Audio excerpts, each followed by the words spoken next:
નમસ્કાર વિદ્યાર્થી મિત્રો, મારી યુટ્યુબ ચેનલ વિદ્યાદીપમાં આપ સૌનું હાર્દિક સ્વાગત છે। મિત્રો, આજના વિડીયોની અંદર આપણે ધોરણ 7મો વિષય છે હિન્દી, તેમાં બીજા સત્રનો પાઠ બીજો। આ પાઠનું નામ છે હમ ભી બને મહાન। આ પાઠના અભ્યાસ સ્વાધ્યાયના પ્રશ્નો અને તેના જવાબો વિશે આજે આપણે આ વિડીયોની અંદર માહિતી મેળવીશું। વિદ્યાર્થી મિત્રો, જો તમે મારી ચેનલમાં નવા હોય તો મારી ચેનલને જરૂરથી સબસ્ક્રાઇબ કરો, વિડીયો લાઇક કરો, શેર કરો અને બેલ નોટિફિકેશન આઇકોન ઓન કરો, જેથી આગળના દરેક નવા વિડીયોની નોટિફિકેશન તમારા મોબાઈલની સ્ક્રીન પર મળી શકે। તો ચાલો વિદ્યાર્થી મિત્રો શરૂ કરીએ।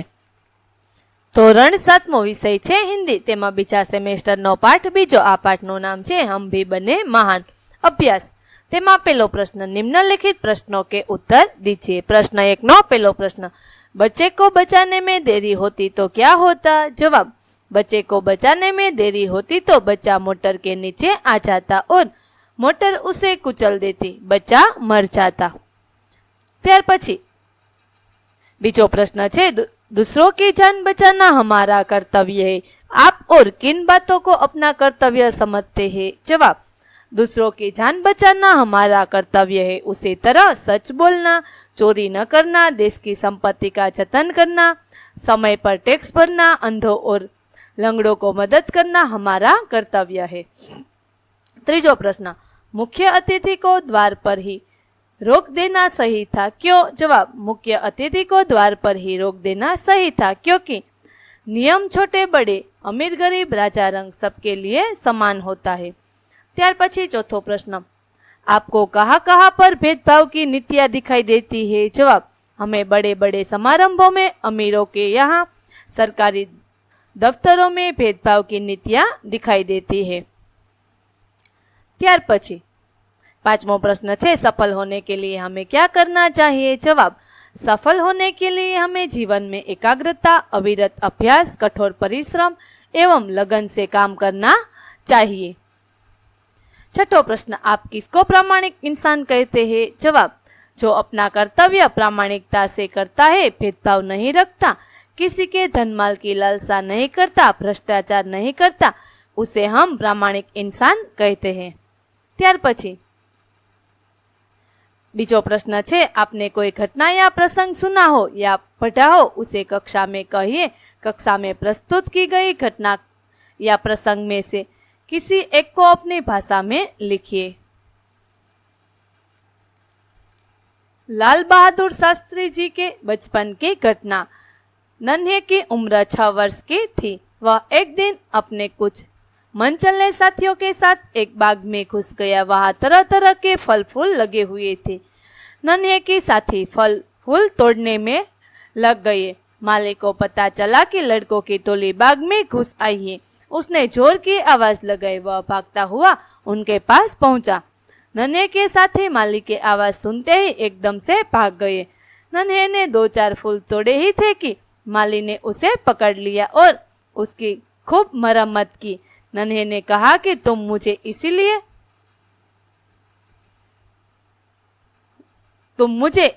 इसीलिए खूब पीट रहे हो कि मेरे बाप नहीं है। माली ने कहा, बेटा, तब तो तुम्हारे लिए बहुत जरूरी है कि तुम नेक आचरण करो। नन्हे ने माली की बात गांठ बांध ली।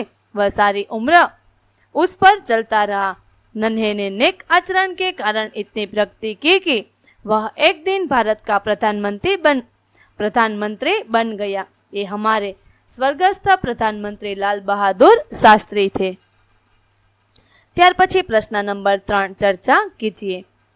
पहलो, यदि पक्षी बोल पाते तो पेड़ों की कटाई के विषय में वे आपसे क्या कहते? जवाब, यदि पक्षी बोल पाते तो पेड़ों की कटाई के विषय में वे हमसे कहते कि भाई, पेड़ों को मत काटो, पेड़ हमारे घर है, पेड़ पर हम घोंसला बनाते हैं, पेड़ पर हमारे बच्चे घोंसले में रहते हैं, ये पेड़ हमें खाने के लिए फल और फूल देते हैं, पेड़ों की कटाई से हम बेघर बन जाएंगे। भले आदमी, हम पर दया कर पेड़ की कटाई मत कीजिए। पेड़ हमें स्वच्छ वायु और छाया देते हैं, पेड़ हमारे मित्र है, पेड़ बारिश लाने में उपयोगी है, पेड़ों के कट जाने से धरती की शोभा नष्ट हो जाएगी।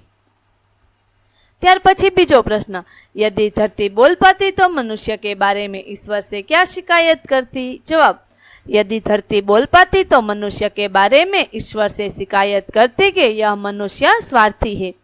मनुष्य अपने स्वार्थ में बुरे काम करता है, दूसरा का वह कभी विचार नहीं करता।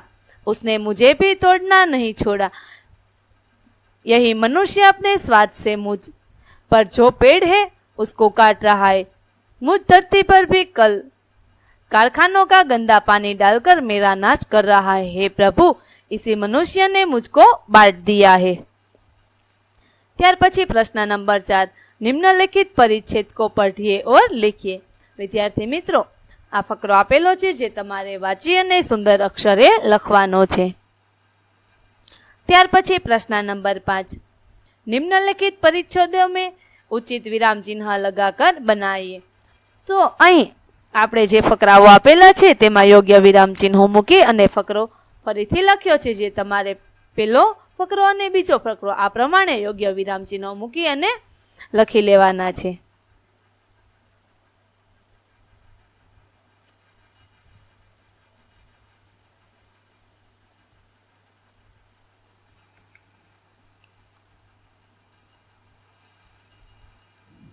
ત્યાર પછી સ્વાધ્યાય, તેમાં પહેલો પ્રશ્ન, निम्नलिखित प्रश्नों के उत्तर 1-2 वाक्यों में लिखिए।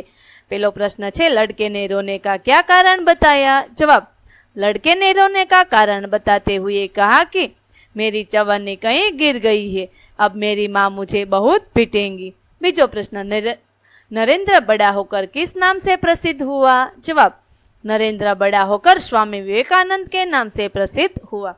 तीजो प्रश्न, इस प्रसंग में नरेंद्र में कौन कौन से गुण नजर आते हैं? जवाब, इस प्रसंग में नरेंद्र के दया, सहानुभूति, साहस, मानवता, सावधानी जैसे गुण नजर आते हैं। चौथो प्रश्न, द्वार पर रांडे को देखकर स्वागत समिति के सदस्यों ने क्या किया? जवाब, द्वार पर रांडे को देखकर स्वागत समिति के सदस्य रांडे को मंच की ओर ले जाने का प्रयास करने लगे। पांचवा प्रश्न, अल्पाहार के समय कौन नहीं दिखाई दे रहा था? जवाब, अल्पाहार के समय अंडर 14 क्रिकेट टीम का कप्तान सचिन रमेश तेंदुलकर नहीं दिखाई दे रहा था। ત્યાર પછી છઠ્ઠો પ્રશ્ન, सफलता के आधार क्या क्या है? जवाब, एकाग्रता, अविरत अभ्यास, कठोर परिश्रम एवं लगन सफलता के आधार है। सातवां प्रश्न, हजरत अली ने एक मोमबत्ती बुझाकर दूसरी मोमबत्ती क्यों जलाई? जवाब, हजरत अली पहले राज्य का कार्य करते थे, इसीलिए राज्य की मोमबत्ती जल रही थी। अब उन्होंने निजी काम शुरू कर दिया तो निजी मोमबत्ती जलाई। ત્યાર પછી आठवां प्रश्न, हमारे पुरखों ने क्या कहा है? जवाब, हमारे पुरखों ने कहा है, माँ गृध कस्यस्विद धनम, किसी के धन माल की लालसा मत करो, यह मनुष्य के लिए बड़ी सीख है। ત્યાર પછી प्रश्न नंबर 2, निम्नलिखित प्रश्नों के उत्तर दीजिए। पहलो प्रश्न, लोगों की बात सुनकर नरेंद्र ने क्या कहा? जवाब, लोगों की बात सुनकर नरेंद्र ने कहा, शिवलिंग टूट गया, इससे क्या? इस बालक की जान बचाना मेरा पहला कर्तव्य है। वस्तु से भी व्यक्ति की जान ज्यादा महत्वपूर्ण है, मानवता सबसे ऊपर है। ત્યાર પછી બીજો प्रश्न, रांडे को किसने रोका? क्यों? रांडे को एक स्वयंसेवक के रूप में खड़े गोपाल कृष्ण गोखले ने रोका, क्योंकि रांडे के पास निमंत्रण पत्र नहीं था। निमंत्रण पत्र के सिवाय किसी को प्रवेश न देना उसका फर्ज था। ત્યાર પછી ત્રીજો प्रश्न, कोच, मैनेजर और साथी खिलाड़ी क्यों दंग रह गए? जवाब, अंडर 14 क्रिकेट मैच का कप्तान सचिन रमेश तेंदुलकर अल्पाहार के समय अपने कमरे की गैलरी में एक हाथ से गेंद फेंक रहा था और जो ही गेंद दीवार से टकराकर वापस आती थी, दूसरे हाथ के बल्ले से गेंद को खेल रहा था। कप्तान सचिन का क्रिकेट के प्रति इतना अभ्यास एवं लगाव देखकर कोच, मैनेजर और साथी खिलाड़ी दंग रह गए। चौथो प्रश्न, राजकाज का काम कैसे अच्छी तरह से चल सकता है? जवाब, राजकाज का काम तभी अच्छी तरह से चल सकता है जब लोग हजरत अली की तरह प्रामाणिकता से काम करें। ત્યાર પછી प्रश्न नंबर 3, उचित विकल्प के सामने गोला कीजिए। પહેલો પ્રશ્ન, નરેન્દ્ર ને લડકે કો ક્યાં દિયા? તો જવાબમાં આવશે ચવન્ની. તો એને ફરતે આપણે વર્તુળ કરવાનું છે. બીજું, समारोह के मुख्य अतिथि कौन थे? महादेव गोविंद रांडे। तीजो प्रश्न, स्वयंसेवक क्या देखकर लोगों को यथास्थान ले जा रहा था? तो जवाब में आवशे निमंत्रण पत्र। चौथो प्रश्न, स्वागत समिति के सदस्य रांडे को किस ओर ले जाने का प्रयास कर रहे थे? तो जवाब में आवशे मंच। त्यार पछी पांचमो प्रश्न, किसे ढूंढने के लिए पूरी टीम लग गई? तो जवाब में आवशे कप्तान।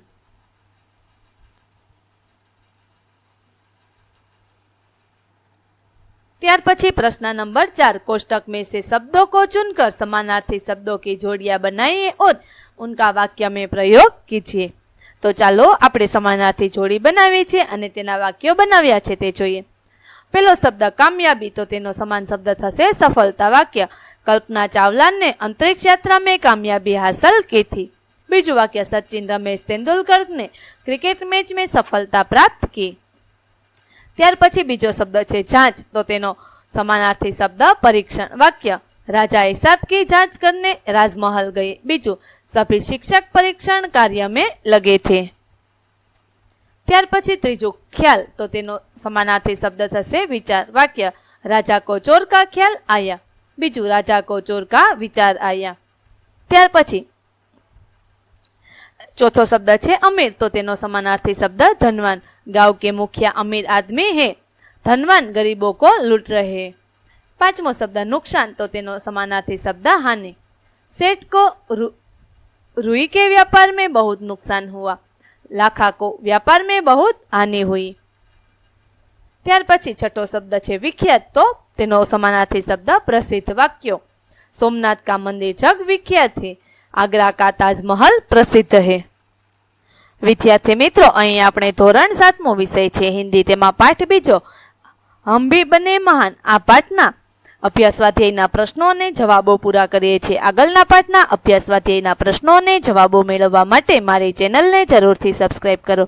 विद्यार्थी मित्रों, फरी मळीशुं पाठ 3 ની અંદર। ત્યાં સુધી આવજો।